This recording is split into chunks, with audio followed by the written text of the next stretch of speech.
त्या निवडीमध्ये खऱ्या अर्थानं आमचे एक उमेदवार आदरणीय अण्णा जरी आले असतील तरी त्यांना जो अजेंडा दिला होता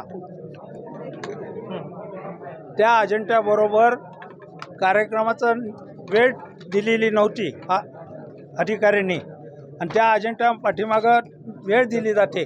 अर्ज कधी घेणार, अर्ज स्वीकारण्याची वेळ 15 मिनटं, छाननीची वेळ 15 मिनटं, नंतर माघारीची वेळ. आज इथे एक अर्ज आला म्हणून विषय राहिला नाही, परंतु नेहमी 2 अर्ज येतात, त्यावेळेला ती वेळ द्यावी लागते. हा कायदा आहे, त्या कायद्याप्रमाणे त्यांनी वेळ दिलेली अजेंड्याबरोबर आम्हाला कळवलं नाही. तरी परंतु त्या ठिकाणी अण्णांनी ऑब्जेक्शन घेतलं, आणि ऑब्जेक्शन घेतल्यानंतर जर आर ओ म्हणत असतील की ऑब्जेक्शन नंतर आले, आणि आत्ता आम्हाला पत्र मिळतं आहे कारखान्याचं की 3 वाजून 15 मिनटापर्यंत अर्ज स्वीकारणे, 3:15 ते 3:30 छाननी, 3:30 नंतर उमेदवारी, आणि 3:45ला 3:30 नंतर माघार, आणि 3:45ला डिक्लेअर करणार. हे टायमिंग त्याच्यामध्ये दिले, वास्तविक हे अगोदर दिलेलं नाही, म्हणजे हा फ्रॉड आहे. दुसऱ्या बाजूनं अर्ज दिलेला अर्ज असतानासुद्धा आरोनं रेटून आपला कार्यक्रम करायचा प्रयत्न केलेला आहे, केवळ सत्तेच्या दबावापोटी म्हणावं लागेल, आणि त्याच्यामध्ये उशिरा अर्ज आला मानलं जातं आहे. हे उचित नाही. अगोदरांना जाऊन सभागृहात बसलेले आहेत, आणि असं असताना जे कायद्याला धरूनही ते व्हावं. अर्ज दिलेला आहे, आणि आपण सगळे इथं होता, अण्णा काही उशिरा आले नाहीत मिटिंगला. अर्ज उशिरा द्यायचे कारण नाही. आणि दुसरी गोष्ट, त्याच्याबरोबर केंद्र सरकारचे कोड ऑफ कंडक्ट म्हणून आहे मिनिस्टरसाठी, केंद्राच्या आणि राज्याच्या यांच्यासाठी एक कोड ऑफ कंडक्ट आहे. त्याच्यामध्ये त्यांना चेअरमन होता येतं का नाही ते सुद्धा लिहिलेलं आहे. जर केंद्र सरकार काही गोष्टी खरेदी देतं ते त्या मिनिस्टरचे संलग्न असतील विषय, तर त्याला त्याच्यामध्ये सहभाग घेता येत नाही. साखर उद्योग हा साखर केंद्र सरकार खरेदी करतं, त्याच्यावर त्यांचे बंधनं आहेत केंद्राची आणि राज्याची.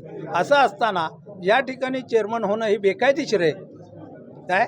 आणि म्हणून या ठिकाणी कोणत्याही परिस्थितीमध्ये आज उपमुख्यमंत्र्यांची झालेली निवड ही बेकायदेशीर आहे. आणि चेअरमन पदावर झाले ते निवडून आले इतपत बरोबर आहे, पण ही माळेगाव कारखाना फेडरल संस्था नाही. 73D कलमाप्रमाणे त्यांना चेअरमन होता येत नाही, आणि 73A 8 आणि 9 या 2 सेक्शनप्रमाणे ही त्यांना ते माळेगाव कारखान्याचे अवर्ग सभासद नाहीत, त्यांनी कधीही ऊस पुरवठा केलेला नाही, आणि ते ज्या संस्थेतून आलेले आहेत प्रतिनिधी म्हणून त्या खरेदी विक्री संघानं सुद्धा कधीही माळेगावला ऊस पुरवठा केला नाही. त्यामुळं या कलमाखाली त्यांना चेअरमन होता येत नाही. यांची चेअरमनशिप आज डिक्लेअर केली त्यांनी, तर बेकायदेशीर आहे. आणि ती बेकायदेशीर चेअरमनशिप करताना पुढची भूमिका आम्ही डिक्लेअर करणार योग्य वेळी जयदीप. परंतु ह्या पद्धतीने जणू काय हे 20 निवडून अवर्गातनं आलेले उमेदवार आहेत, एकही त्याच्यात पात्र नाही का. आणि हे झालेली निवड बेकायदेशीर आहे एवढं निश्चित.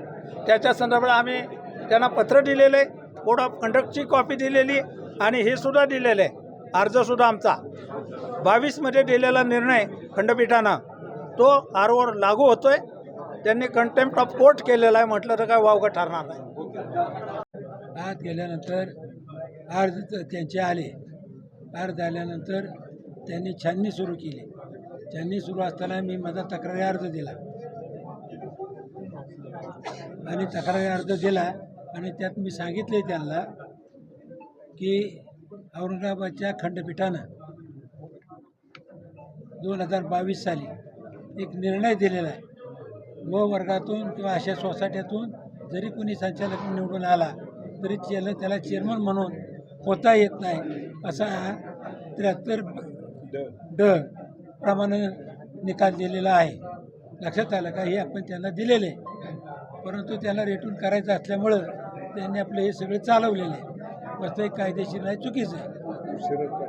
आता एकीकडे तुम्ही आक्षेप घेताय, परंतु हा निवडणुकीच्या वेळेसचा देखील मुद्दा होता. दुसरीकडं त्यांनी सांगितलं की दत्तात्रय भरणे देखील ब वर्ग गटाचे उमेदवार होते, आणि ते देखील छत्रपतीचे चेअरमन झालेले होते, आणि त्यानंतर त्यांनी पुढचंही पण सांगितलं होतं सहकार खातं त्यांच्याकडे नाही, खातं त्यांच्याकडे असेल, दत्ता भरणे झाले असतील त्यांनी चूक केली म्हणजे आपण करायची का?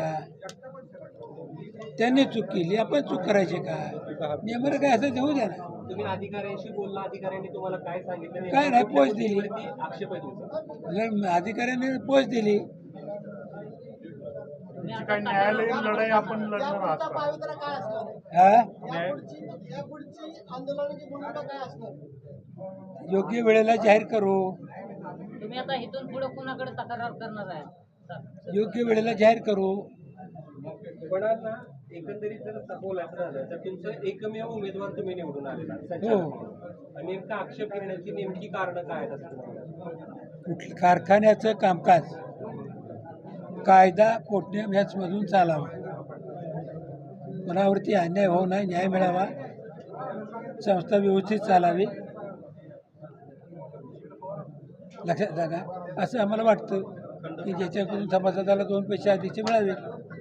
खंडपीठाचं जजमेंट कधीच आहे? 22 सालचे 2022. ही जी झालेली चेअरमन निवड प्रमोद पाटील विरुद्ध चेअरमन निवड 100% बेकायदेशीर आहे.